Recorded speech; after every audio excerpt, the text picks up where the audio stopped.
This is DRF Race of the Day. Hi everybody, Dan Illman here with the DRF Race of the Day for Monday, August the 2nd. Let's take a look at the field for race number 7 at Assiniboia Downs. It's the $100,000 Manitoba Derby for 3-year-olds going 1 1/8 miles. You can download free formulator past performances for this race on the Race of the Day event page at drf.com. And before I begin with the analysis, let me remind you about all the great happenings at the Downs on Monday evening. A mandatory Pick 5 payout. There's already a $327,000 plus carryover into the Pick 5 pool. There is more than $1 million expected to be in that pool when things are all said and done on Monday. And there is a $1 million payout if you are the only single winning ticket of the Pick 5 on Monday. There's also a $50,000 guaranteed Pick 4 and a $74,759 carryover in the Jackpot Super High 5 pool. As we take a look at the field for the Manitoba Derby again, my pick, the number 3, is the deserving 8-5 favorite, simply because he earned an 85 Beyer speed figure in his last race. And if he runs that race again for Robertino Diodoro, who's had great success shipping up here with horses from North America, he's the horse to beat. He did go gate to wire in that race. As we take a look at the Timeform US pace projector, he's unlikely to make the lead in here. And I totally agree with Timeform US. I believe that the 8 Yarrow Silver Biz, a stretch-out sprinter with very good sprint speed, is going to make the lead. One of the keys to this race is this pace projector. Will Myopic be as effective rating off of a horse as he was when going gate to wire at Indiana Grand, earning that big figure? To me, that's the key to the race. Now, the number 1 Cozy Bear is a horse that can probably slot in behind rivals, and I really like him stretching back out. A couple of his best races in the States were around 2 turns, a maiden victory at Los Al on dirt going 2 turns in Southern California, and a victory around 2 turns on turf at Turf Paradise. This horse is very versatile. 3 sprint starts at Century Mile to kick off his Canadian campaign, including a third in a stakes race 2 starts back sprinting. I felt that distance was too short for him. I really think he's going to appreciate stretching out in distance, breaking from the rail, tracking in the second or third flight. He did get a good pace scenario last time out when third in an allowance race. Cozy Bear, though, I believe is going to appreciate getting out to 1 1/8 miles.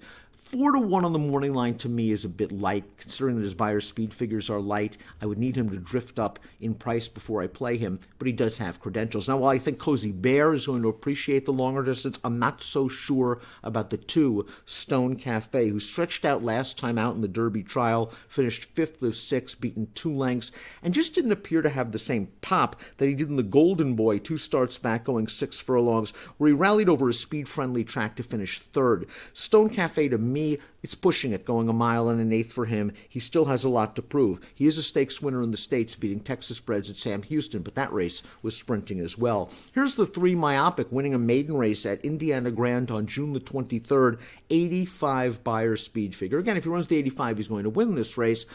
Will he be able to transfer that form? If you want to poke holes in this race, he went gate to wire over a track that was very speed favoring that day in a race where there was no closing going on whatsoever. They basically ran 1, 2, 3 all the way around the track. After this race, he was entered in the Fasig-Tipton July Horses of Racing age sale. He sold for a good sum, $200,000. Now he's with Diodoro, again, who has had great success shipping up to Canada with horses from the States. He's the horse to beat. The 4 is Wits Taquito. Wits Taquito was beaten in a blanket finish last time out in the Derby trial. I don't like blanket finishes on dirt. It's hard to say, let's say, if there was a 4-horse blanket finish, that there were 4 superior performances in a race. Wits Taquito ran just fine. He was down inside. He got into a little bit of traffic trouble. It was a good effort considering it was his first start over the surface, and he was stretching out 2.5 furlongs, which is not an easy task at all. He's going to have to improve from a Beyer standpoint. Love his tactical speed. Think he can sit just off of the early leaders. 1 1/8 miles, a little bit of a question mark. And again, not sure I love the Derby trial this year. I think the 5 Uncharacteristic is a very dangerous shipper from Hastings Park. Let's watch his last race, 3-turn mile and a 16th at Hastings. And he tried very hard in this race. He did not have an easy trip. The fractions were glacial.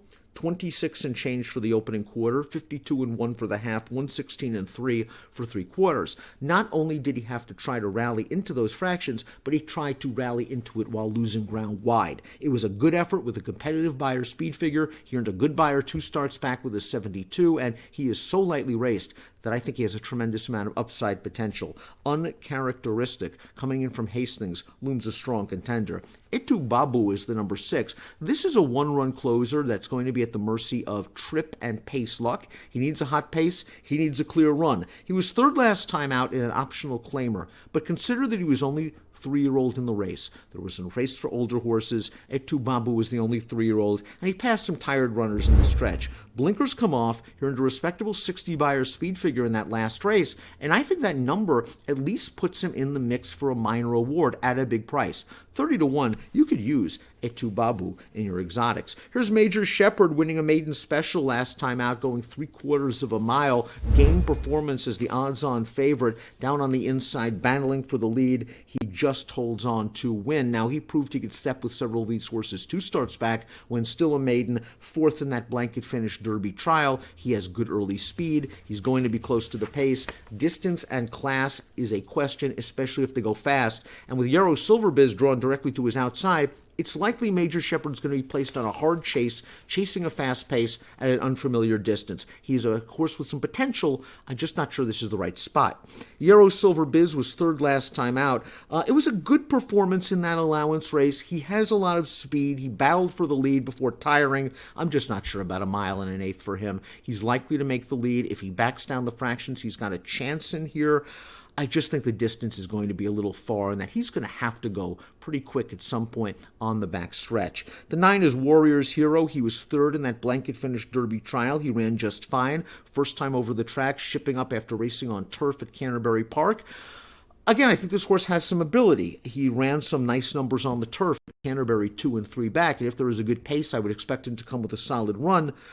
I'm just not sure I love the Derby trial again as a race. I'm going to, for the most part, stay away from horses exiting that heat. Flash of Glory is the 10, the winner of the Derby trial, so we get to see those horses in this replay. Flash of Glory wins it coming from off of the pace. He beat 4 of these foes. He did not beat them by much, but it was nice to see him get over the hump. He also was 11-1 that day. Now, he's going to be a good price yet again, but you get a feeling he's stepping up in class, facing horses like Uncharacteristic, horses like Myopic. I want to see him do it again. He's gone back-to-back in the past. At Turf Paradise earlier this year, 1 race on dirt, 1 race on turf. I want to see him go back-to-back against these kind of horses. Mr. Snickers is the number 11. We're going to take a look at his last race, going 3/4 of a mile. He tried real hard. He finishes second.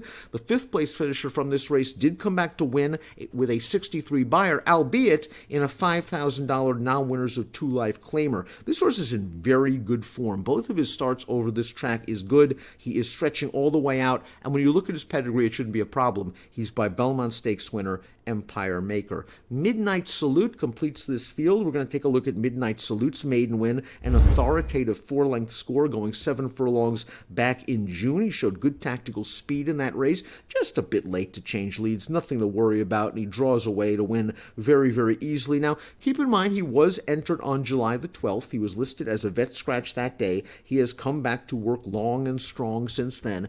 It is a tough outside post position for a horse going a distance of ground for the first time and facing winners for the first time. We take a look at my top selections for the Manitoba Derby. I think Myopic might be the real deal. He sold for a lot of money. Here in that figure, that makes him head and shoulders above the rest coming in. If he regresses even off that last race, 5 points or so, he's still supposed to win. Keep an eye on the 5, Uncharacteristic, coming in from Hastings. I just don't think that trip worked out for him. Itu Babu should be running from the back of the pack at a big price. I'm going 3, 5, 6, 12 in the $100,000 Manitoba Derby. Remember, mandatory pick 5 payout, $50,000 guaranteed pick 4 pool, and lots more at the Downs on Monday Light. Best of luck.